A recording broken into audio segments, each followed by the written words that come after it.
की गल फोन करे पैसा लो। और सुनील भैया जी की तरफ से बबुनी के पिताजी की तरफ से मुस्कान जी में हमारा आधा हिस्सा बा।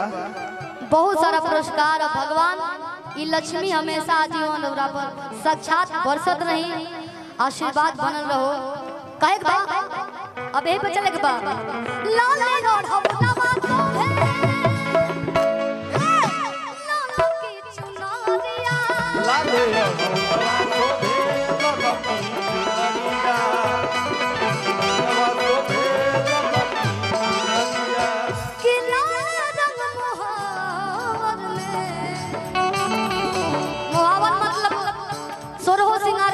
जाओ, लेकिन जब ललकी चुनरी के हार ना होके तब ले माई के श्रृंगार अधूरा लगेला। ए मुरारी जी आधे लाल रंग मोहर में लगल चुनमुनिया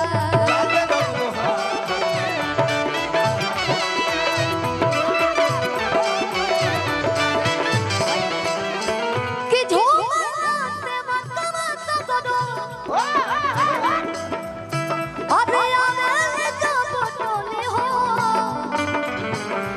ताहिर बनवाना जो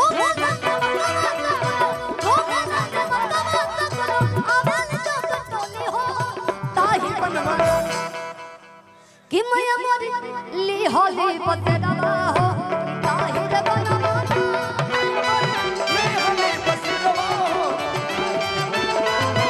मैया मोरी ली होली बदलवा हो ताहिर बनवाना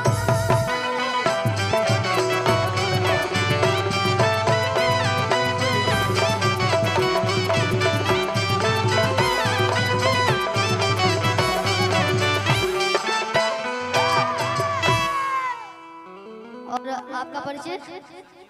अच्छा, संजीव भैया जी।